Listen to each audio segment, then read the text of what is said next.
creepy hotel stalker.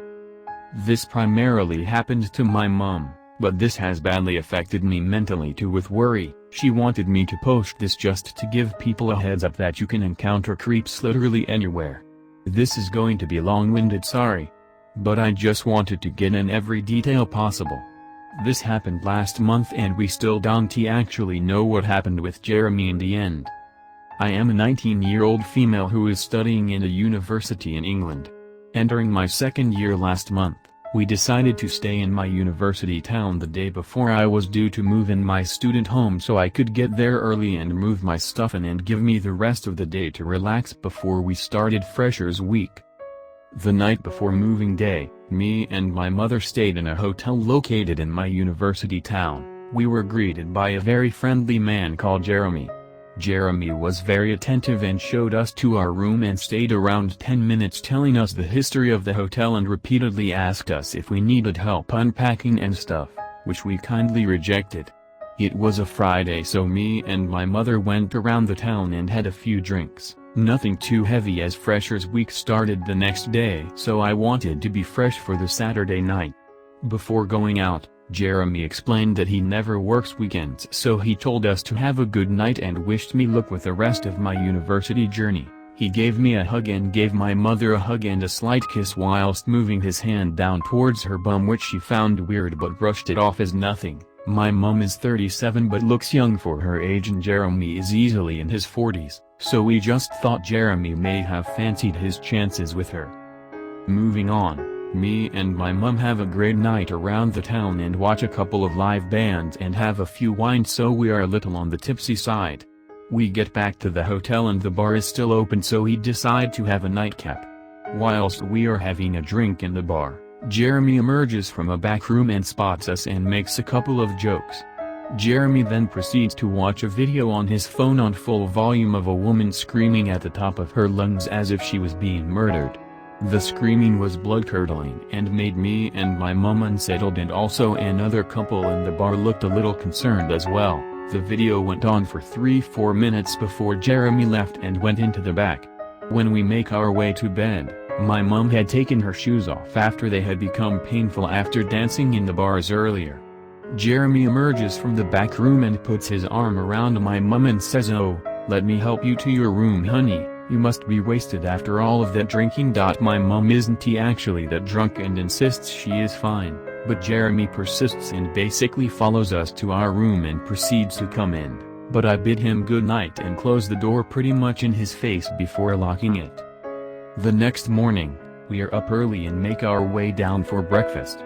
The young girl working takes our breakfast order, only for Jeremy to bring them out insisting the eggs cooked to perfection, although he claimed he never worked weekends. Me and my mum are weirded out by Jeremy at this stage and check out straight after breakfast. Jeremy sees us out and says these exact words: "I'll be seeing you very soon, Christy," my mother's name. Anyway, at the time it doesn't strike us as unusual and my mum drives us to my new home and helps me unpack and stuff. She helps me to unpack and then leaves in the early afternoon as she had work that evening in our local bar.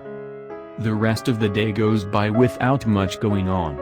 But that night, I am out drinking with my housemates and I get a call from my mum saying that Jeremy had just come into the bar where she works. This is no coincidence, as when we were having our nightcap Jeremy would have heard us talking about the bar where my mum works, and he also had our address which needed to be provided at the hotel for whatever reason.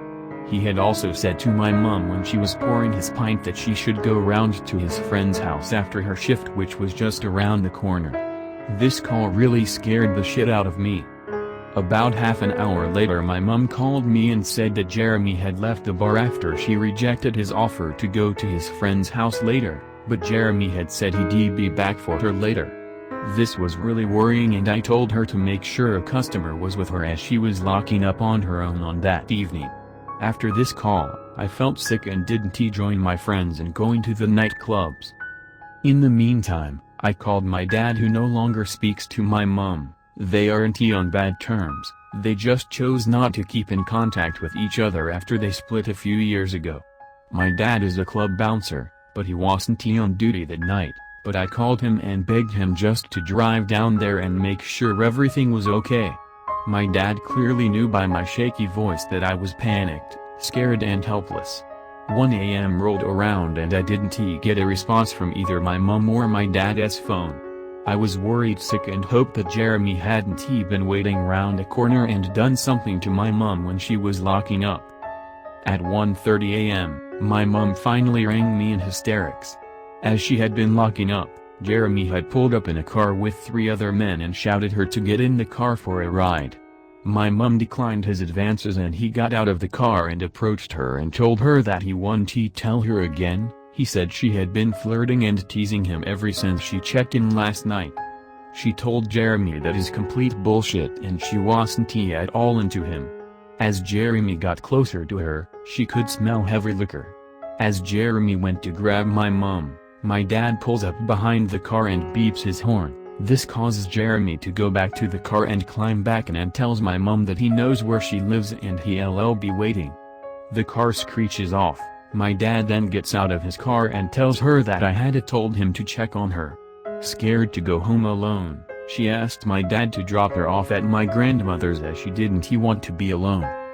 After that night, we never saw Jeremy again, but my mom did make a report to the police about him and gave them a full account of what happened, but she hasn't heard back from them. I am just so relieved that my dad turned up to the pub when he did, as Jeremy would have easily been able to get my mom into that car as she is only very small in stature, 5'2" and around 120 pounds. I just hope that scumbag got what was coming to him and is behind bars. My mom has been pretty badly affected by this and is only now comfortable being alone in her house. So Jeremy, I hope you rot in hell, and let's never, ever meet again. Creepy guy in the white van. Maybe he really just wanted lemonade, but he was also suspicious. I was 5 staying with my dad for the weekend at his ex-girlfriend's house with 4 other kids including my brother. We got bored, so we thought selling lemonade would be fun, so we did not fresh or real, just powder into a bottled water bottle on the driveway. Obviously nobody would want to buy it, so the other kids got bored and went inside with the adults.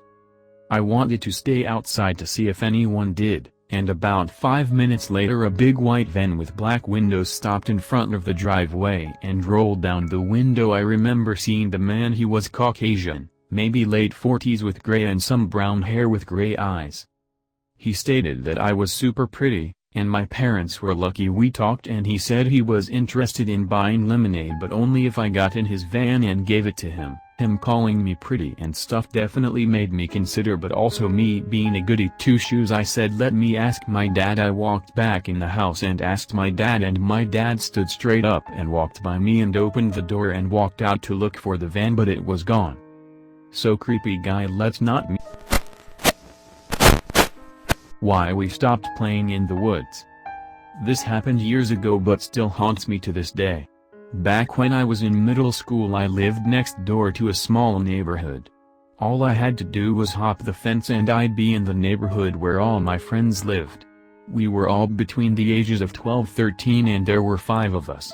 One of the houses we were always at had a backyard on the edge of the woods. We had created trails throughout it, complete with bridges over the creek that lead to a reservoir of sorts where all the rainwater went, as well as the water that drained from the sewers. I say sewers, but it's runoff from the street, and we used the tunnels under the road during intense games of manhunt. Anyway, we called that place the Wall. The wall backed up quite literally to a house in the neighborhood and the next street over, and we could clearly see houses through the trees in any direction we looked, so it's not like we were ever far. Besides the trail we took, there was a main exit along the fence to that house aforementioned that leads straight into the heart of the neighborhood. Now the wall was right by the next street over. On our side, where the wall sat, there were 3 houses. One of those houses lived a well-known police officer whose kids we were friends with. The opposite side had some massive farmlands to the left and a heavily wooded area to the right, complete with its own empty, boarded up, creepy house that couldn't be seen from the road unless it was winter. No one has lived there or even been there for years. So like I said, and I'm trying to paint the picture here so you can understand, we were very, very close to other homes, which makes the story an odd one. One day my friend and I, just the two of us girls, decided to go to the wall. Taking the familiar trails through the woods, we made it to the wall. Weeks prior to this, the group of us had been trying to make a bridge, so we went to continue our work. Between picking up branches and heaving stones, we noticed something coming from the woods across the street. A man. This man was dressed head to toe in camouflage. Typical hunting gear that I've seen before. The weird thing was, he had a shotgun in his hand. In a residential area. Luckily we noticed him before he did us, and I'm so glad we did. When he noticed us, his eyes locked on both of us and his pace began to quicken, and he made a beeline straight to us. He never said a word or even lowered his weapon. It was just in his hands, ready at any given moment. We snap out of it and take the exit, sprinting into the heart of the neighborhood, running straight to my friend's house to tell someone.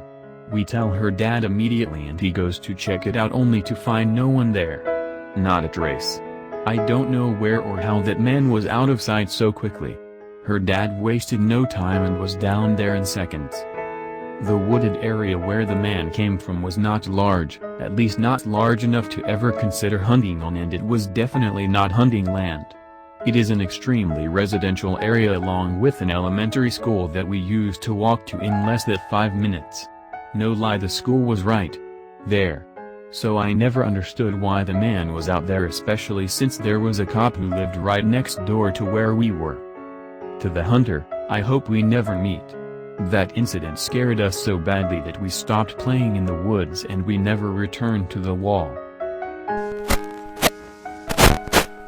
Why you should always lock your doors.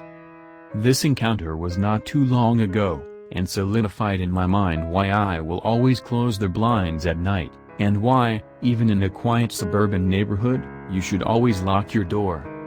I've been reading creepy stories online since I was about 12, when I first discovered Tumblr and Reddit, Creepypasta, Sixpence.ee, Nosleep, and of course LetsNotMeet. So I have long since taken to checking all windows and locks before I go to bed, and closing blinds and curtains for fear I might look out to see some creep in a clown costume with a knife in my garden, or a child with their head at an unnatural angle.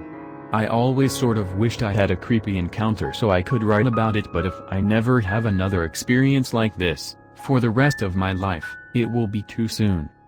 So, context, this nice suburban neighborhood, as I say, is home of my parents. Little town in Cheshire, England, quiet street where we all know each other.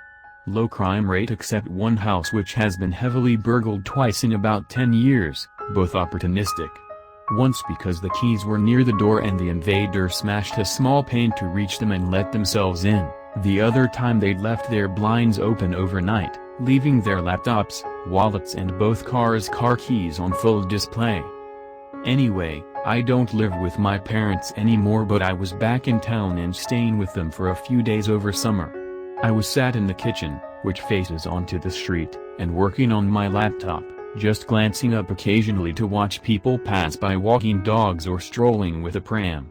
I'd seen something moving in my peripheral, so, like every time, I looked up hoping to see a dog walker or one neighbor and her newborn grandson. Nope. Two people. A man in a semi-casual suit and a woman in plain jeans and a blouse, but they were moving weirdly.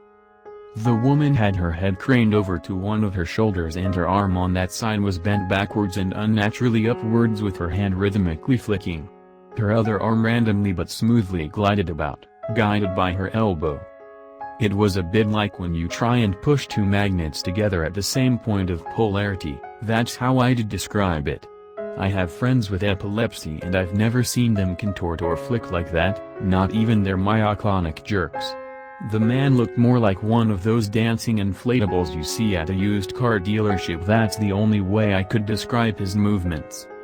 They walked past my parents' house and I instinctively called to my cat, check he wasn't outside with those weirdos. I found him upstairs in my old room. He was looking out of the window, and as I followed his gaze, I see two of the kid neighbors in the double burgled house, waving across to me, well, to my cat, but I waved back, all the same from their parents' upstairs bedroom window. I went downstairs to tell my parents about the strange moving people, and my dad just furrowed his brow, asked if they were gone, and said to double check that the door was locked. I headed back to the kitchen to check our back door was locked. This door doesn't have any windows in it, so you can understand I jumped out of my skin when, as I put my hand on the door handle, it was pushed down from someone on the other side. I push on the door immediately, before anyone can push it from outside. I also must scream because I hear my dad call back. I hear his footsteps coming through the house, then I hear a loud gasp on the other side of the door and out of the kitchen window. Guess who I see making a retreat? Creepy moving dude and dudette. By the time my dad's made it through the house, they're gone. He doesn't seem to believe me, although also doesn't seem doubting either. He's never seen them before and takes a free pop at me for being discriminatory against potential house guests with movement disorders. We make jokes like this because I had a movement disorder as a kid, and one time a parent wouldn't let me into her son's birthday party because they would be playing Simon Says and I made it difficult for the other kids. I digress. Anyway, these people were gone. I don't sleep well, due to that movement disorder actually. And those scary stories I read meant that I always listened to the excessive creaking in this house, and noises on the street outdoors at night like people walking home drunk and foxes mating. Most of the sounds are quiet though, so imagine my shock when my straining ears are suddenly attacked by a child's scream. It takes me a second to locate the sound, and another to lurch from my bed to the window, looking straight over to the upstairs window, the same one where, not 12 hours ago, my neighbor's children were waving to me from. I scanned down the house and saw their front door wide open. I shouted to my parents, hoping to wake them up as I flew down the stairs in my PJs with 999 already dialed on my phone to report this likely home invasion before I do anything else. I'm remembering to scream fire not burglar as I stride across the road, attempting to wake other neighbors and gather support en masse.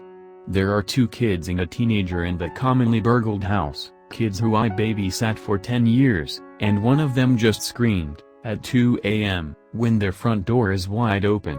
I make sure I say this out loud to the emergency responder on the phone.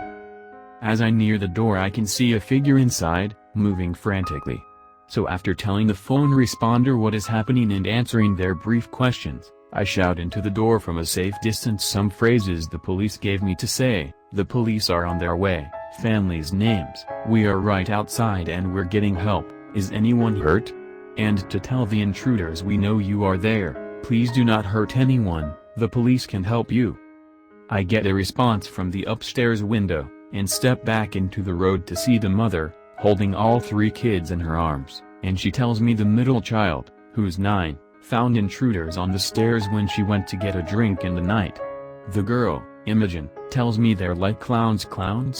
This extra detail is the straw that broke the camel's back, and my vision darkens. I'm going to pass out. The last thing I hear is Emmy telling her mom I said a bad word.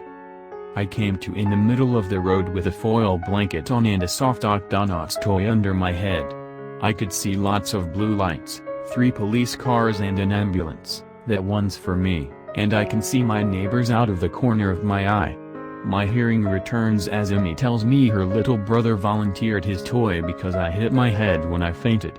Suddenly I'm up and looking around to count all 5 of the family members and checking for injury. Over the top of their heads, I can see an arm frantically waving in and out of view. Yep. Moving weirdos broken into my neighbor's house. I see the woman is standing still, her head still slumped to the side, just as she's lowered into a police car. I was later told that as I spoke to my neighbors out their bedroom window, their dad had gone to fight the intruders, and kicked the woman down the stairs as she was climbing them. The man was the frantically moving shadow I had seen from the doorway. Police reckoned they'd been trying doors down our street and found one unlocked. I told them about the couple trying our door earlier in the afternoon. I'm guided to the ambulance and sat on the bed whilst the paramedics tend to a large cut on the back of my head from my fall. I vaguely feel them removing gravel, cleaning, gluing and dressing it, but I'm preoccupied watching 2 police try to contain the human dancing inflatable man. They can't catch both arms at the same time to cuff him, so eventually one policeman is cuffed to one of the man's hands, and thus has his arm flung every which way as the man continues to move. I have no idea what they've been tried with, if they were on drugs or had a movement disorder. Me and my dad do have a small bet on this matter, or when the court hearing is yet, but as a key witness, I'll be told when they need me in court. But I would happily go the rest of my life without hearing a kid scream at 2 a.m., and seeing those weird moving creeps. So, creepy dancing dude and dudette, let's not meet. Crazy tall guy chased me and my sisters. So contrary to my other posts on Reddit, this is something that's happened to me that I cannot explain. So just for the understanding of the situation, I'm a 16-year-old female. So it isn't always the most shocking thing when older men are staring at you. It happens to most of us, so when I noticed a tall man walking around near us Halloween night, staring directly at me, I wasn't too shaken. Another creep was all it was. So on with the night and we were trick-or-treating. We were walking away from a porch where we just had received candy, and saw the man walking towards us. I tried to rationalize why he was going that way. He doesn't live there, he doesn't know us, and he isn't bringing a kid with him. My sister seemed to notice him as well and told us to run towards our neighbor's house, which was already in view. We darted over to the house, and really started to panic when we heard heavy footsteps running after us. What do you do when you think you're being chased by a scary tall guy? You scream and run. And that's exactly what we did. And of course, in a neighborhood filled with parents and close friends, the guy was tackled pretty fast. Mortified close family friends pulled all three of us to the side and asked if we knew him. We all talked at the same time, pretty much blurting that we had never seen this freak in our life. After the police came and took the man, we were taken to our houses and called for statements. So creepy tall guy who chased us Halloween night, let's not meet. I have a stalker who is in jail. I'm on mobile, so I'm going to apologize beforehand for any typos. Also, this being my first post, bear with me, it's long. When I was 18 I worked at a local Target. This was when we used to have a wall next to the registers of Pokemon, baseball, collectible cards, etc. and Starbucks in front of the register by the front doors. For context, I'm a female. Well, one day I was filling this wall with more cards, and an awkward tall man came up and started looking at the Pokemon section next to me. He asked, "Do you like Pokemon?" And I said yes, which then led to us talking about Pokemon. I didn't think anything of it. He picked some, checked out and left. 3 days later he returns to the store, finds me, and buys me candy and tells me to have a nice day. So things start escalating. He would come in frequently looking for me, started sitting at the Starbucks tables and watching me while I work. Which then eventually he started buying me more candy, Starbucks drinks, flowers ... and then little girl panties, pacifiers ... little girl hair accessories. Which of course I'm freaked out now. Tried telling my bosses, they couldn't do anything about it, called cops and they couldn't do anything either. He followed me to the back room one day since I started leaving the registers whenever he came into the store. And that's when we were able to call the cops because he cornered me in the back room. But thankfully our stockroom guys were back there to basically save me. We were able to get a restraining order on him for the store so he couldn't enter anymore.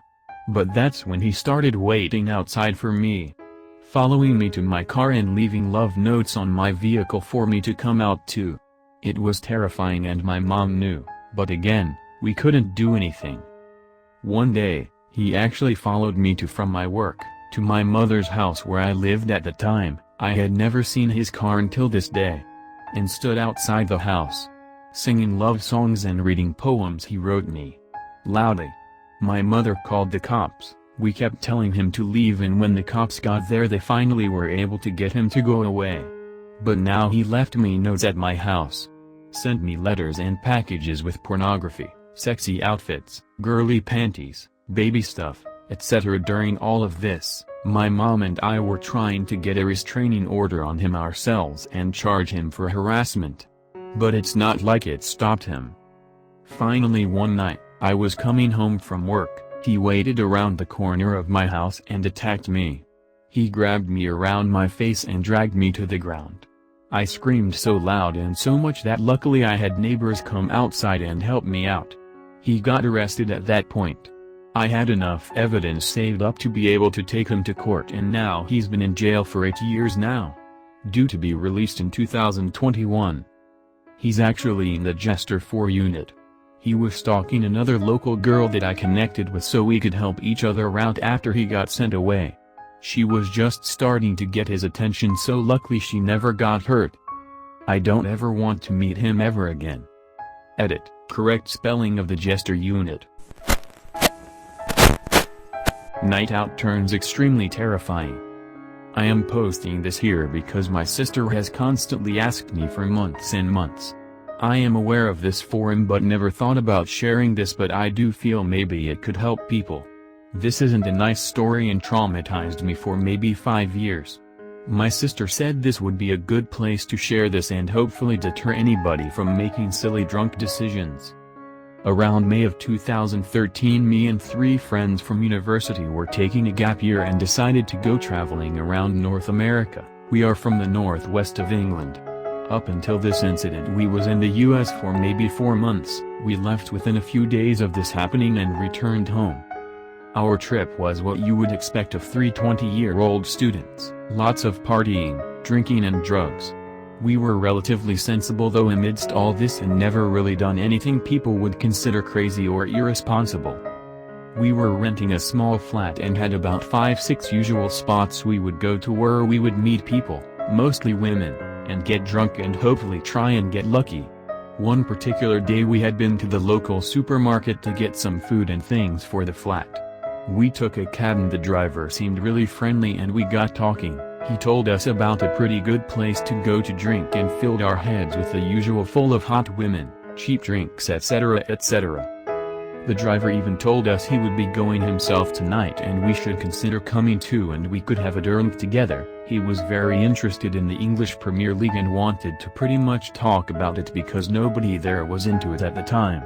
We arranged to meet him there around 9:30. He wrote the address on a piece of paper and said any taxi driver will know where to take us. So we get ready, like any usual night. We hail a taxi and when we hand him the note, first red flag, he looks back at the 3 of us, and asks us if we know what this place is. We tell him about the other cab driver and he basically warns us that it is an invite-only sort of place, and apparently things get a little weird in there. We decide to go anyway. He also warns us this will be a pretty expensive fare as it is maybe a 35-minute drive. I remember having second thoughts but my friends would not be swayed. We arrive a short time later and the place can only be described as a derelict-looking building just on the edges of what seemed like an industrial estate. Pretty creepy looking back at it. We get out the taxi, pay the fare and head toward the building. There was a main door but it was a huge double-fronted steel door so we knocked only for there to be no answer. We walked around the building and found a few guys having a smoke outside. We told him we had been invited by a cab driver and described him. They knew who we were talking about and told us to wait outside while they fetched him. Note that also these people were not welcoming or polite. They actually were pretty strange and seemed like they were trying to intimidate us. The taxi guy comes out and isn't as happy as earlier in the day but seems friendly enough and we go inside with him. This place was pretty dimly lit with the sound of music coming from below, sort of sounded like it was underwater. He told us to wait while he went into a room and he came out with a stamp and stamped our hands. I remember the stamp was an orange circle with an X in the middle. Did think nothing of it, just a small detail I remember. He tells us to follow him and as he promised, there was a pretty large area full of people dancing and seemingly having a good time, but something about it seemed really off, was as if it was either scripted or all of these people were just really tripping. It turned out to be the latter. We start drinking and making small talk with people who were either too messed up to converse or just didn't seem interested in talking with us, so we made our own fun, started drinking a lot and tried to source some drugs. We found the taxi guy and he told us to give him some money and he would bring us back some good shit, so we did. He stuck to his word and about 30 minutes later we were pretty messed up but still enjoying ourselves. Here's where the night takes a turn. A guy approaches us in a long jacket and asks us some questions. Where are you guys from? Are we armed? And some others I can't remember. Pretty weird, but brushed it off. A few more guys who were his friends started talking with us, and after a while we agreed we would go back to their place for a sort of after party. Literally worst mistake of my life. We get in a truck with these guys, and there was a few more following us. Seemed pretty normal at this point until we realized that nobody else in the truck was talking except us. And there was no music. I started to panic a little at this point and I suggested maybe we should get out because we didn't know where we were and we should be getting back. My two friends didn't argue, but the guy driving the truck just completely ignored us. We get back to this sort of studio apartment with 2 floors, was very open plan except for a few chairs and some weird random art pictures propped up on wooden mounts. Again, no music, kind of weird, and at this point I basically said to my friends something like, let's just slip out for a ciggy and we will leave. They wouldn't let us leave, basically telling us to have a good time and chill out till the others arrive. We were all pretty worried at this point, even though we hadn't been threatened or anything. Something seemed really off. Until one of the guys who had not said a word the whole drive came and sat near us and plainly asks my friend while taking a hold of his wrist, how much would I have to pay you to watch you slit your wrist? We didn't know what to say and I tried to awkwardly laugh it off. At this point the drug and alcohol effects are wearing off and I realize what a bad situation this is. I stand up and say we really need to leave because we are busy the next day, only to be told we have to stay for a while. It wasn't an order as such, but it may as well have been. We flat out don't drink anything at this point, and we can't even talk amongst ourselves because the guy who asked about my friend's wrist is basically sitting right in between us. The taxi guy is nowhere to be seen. Another group of people arrived and they were dressed really strange, to us at least, long coats, huge boots, fingerless gloves. Usually something we would have laughed about, but in this situation it wasn't funny at all. After the new group conversed with the old group, they literally all walk to the part of the room we are sitting in and ask us if we have any family in the country with us because they know we are visiting. I think pretty quickly and say yes. I gave my brother and his friends the address of the place we went to initially and they'll be worrying. He flat out calls me a fucking liar. At this point we are all pretty terrified. One of my friends was asking what they were doing with us and why wouldn't they let us leave. After maybe another 2 hours of sitting on this couch and the other groups of people standing in little groups and turning and shooting us looks every now and again, I get up and ask what time it is and I need to be going. I basically get told to go sit back down and I don't need to be worrying about the time. Enter taxi guy. He comes in the room and straight away we make eye contact. He mouthed something to me but I couldn't make it out, but I knew whatever it wasn't good. I stand up and walk toward him. He meets me halfway and tells me he isn't allowed to be talking to me, and that he is sorry. At this point I am considering we may die in this place in some sort of crazy horror movie style cult killing. I return to my friends and tell them I think they will do something really bad if we don't find a way to leave. I remember the studio wasn't very high up in the building, maybe 1 or 2 flights of stairs, and that the main door was open when we arrived. One of my friends stood up and basically said something along the lines of, look, whatever you are doing, either do it now or let us leave. Literally everybody except us and the taxi guy started laughing hysterically. Fear started turning pretty quickly to anger and I basically said to my friends, fuck this, let's just walk past them. As we approach the door one guy pretty much stands and blocks the door. In my head I thought if I shove him open the door and run maybe we will get out, but basically before I got the chance the whole group started beating us up. Spitting, kicking, pretty much everything. I remember the taxi guy trying to drag guys off of us, but that was it. After they beat us up I remember being dragged back down the same stairs as we were brought in. And I also remember seeing my friends being dragged behind me, as I was facing the opposite way. It was light outside at this point as I seen the main door. We were urinated on when we got outside and had petrol poured on us. At this point I thought I was about to be burned alive and I was sobbing. My friends the same. The whole ordeal ended a few minutes later. The guys got into the same 2 trucks and left. We were bloody, covered in piss and petrol and terrified. We basically ran the first chance we got. When the guys drove away in the truck, it took us about 2 hours of walking until we came across a petrol station. The man working there was horrified and called the police, who arrived relatively quick.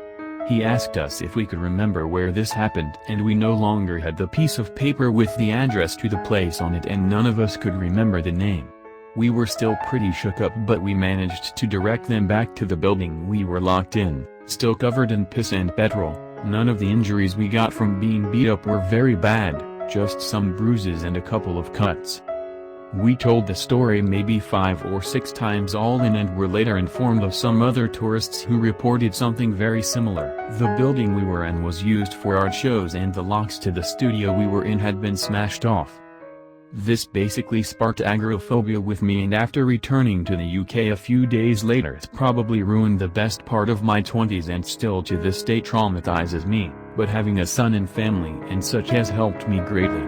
Whether it was a gang of lunatics just trying to terrify us, or whether they had other plans for us but something happened, I don't know, but it was the most terrifying time of my life. One of my 2 friends also had to seek counseling for this, and the other basically will not talk about it. Even though I know this is a forum for these kind of things, mainly I am posting this to say, if you are going to go out and get drunk and do drugs, please stay sober enough to make smart decisions and never put yourself into the silly situation we did. Thanks for reading. Just to add, we all had phones, but when we were brought into the apartment we were asked nicely to leave our phones in the truck, as no one used phones because it would ruin the night. People being antisocial, we were gullible and agreed. Blood-curdling scream at night. This story happened a few months after Hurricane Maria passed through Puerto Rico, leaving most of the island without power, water and telephone systems. Thankfully 911 was still reachable. During this time I was living alone in the ground level of a small apartment complex in the middle of our rural area. I didn't have a power generator at the time, so most of my things were charged via solar panels. One night I was suddenly woken up by a loud blood-curdling scream from outside my window. I couldn't make out the words the person was saying, or rather, screaming. I thought it was a person needing help, but I quickly discovered it wasn't it. At first, I heard the screams from afar, but then the screams became louder and louder until it reached one of my windows. It was then, when I discovered that it wasn't a cry for help. It was gibberish. I saw a shadow of a man in the window thanks to the moonlight at night. It was a tall man. He began to tap on my window while screaming gibberish. Again and again. I was scared. I quietly grabbed a knife from my kitchen and a flashlight I left turned off, and without making a sound I checked the window once more, and he was still there, still screaming gibberish. The neighborhood dogs began to howl as in response. It was horrifying. After what I describe as the 10 longest minutes of my life, the man left, screaming gibberish at the top of his lungs. I waited a while and then grabbed a cell phone I kept turned off for emergencies and called 911. After a few minutes the police came, but didn't manage to get the man. Dude, let's not meet again. Edit, changed a word. Creepy guy hangs out outside my house. So I live on a farm in a pretty deserted area but with a few towns close by. About 20 minutes car ride. The farm has a public footpath running right through the middle of it. It legally could not be locked up, even at night, so quite a few times creepy people would just stroll through the farm at night. My dad once went out to check the cows in the morning and found a guy with both his legs broken sitting in a cowshed after his drunken friend dared him to kick the cow. I also keep chickens and have a window from my bedroom that overlooks them. It was about 9 o'clock in the evening and I was just chilling on my bed playing on my Xbox. It was super dark. I hear my chickens begin to squawk like something was wrong. I put it down to them just fighting a little bit, but 10 minutes later they are still squawking. I look out my window and I swear I saw a flash of a dark brown jacket by my chicken hutch. I grabbed my phone to use as a torch and headed out to see what had happened. As I get there, one of my chickens gets thrown at me and I hear a guy swearing loudly as he runs into the bushes and gets stung to hell and back by nettles. I look down and pick up my chicken and see that she was bleeding pretty heavily. I noticed that her back feathers were mostly plucked off and there was teeth marks in her back. I go inside and start trying to help her. I tell my dad, then decide to go to bed with my chicken in a box next to me so I can check on her. Later that night I wake up to my dad's phone ringing and him swearing loudly. He grabs his phone, answers it and just says "I know," then hangs up. He goes out and grabs his air rifle from the garden shed. He goes out and from the little I could hear and see I saw a familiar brown jacket, this time seeing the wearer, a 6-foot-tall guy with an untidy beard. I hear my dad swearing, a gunshot, then silence. I thought my dad had shot him, but the guy had pulled a real gun on my dad and had tried to kill him. My dad runs forward when he is aiming again and punches him. He falls to the ground and after that I can't see what happened. All I know is later on there were sirens and then my dad came in and told me to go back to sleep and stroked my chicken. I didn't know what would have happened if my dad wasn't there to save my ass, or why the guy ran when he saw me if he had a gun the entire time.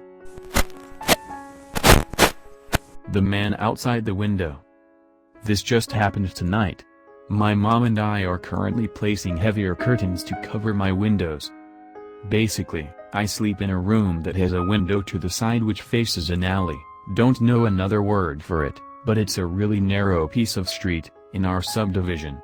What separates my window and the alley is a fence and a bit of what we call our yard, just wider for a person to walk through, and some potted plants on the fence.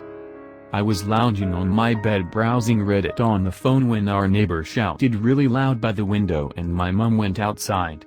Our neighbor told us there was this guy peeping through the glass windows to my room. He was topless and was fiddling with his shorts. Turns out the glass windows we had weren't one way. We never noticed because there used to be a streetlight by this alley and when you walked past you'd just see your reflection on my window. It has been a couple of weeks since the streetlight burned out, and the curtain I had on wasn't enough to protect privacy. My mum reported it immediately while our neighbor stood guard, and when my mum returned we placed heavier curtains in the windows. I know there's a lot of things going on here. We should have double-checked the windows, we should have placed heavier curtains in the first place, etc. But the fact of the matter is, no one should ever feel unsafe in their own home. I don't even want to think for how many nights the guy kept coming back to peep at me. Peeping Tom at the window, let's not meet.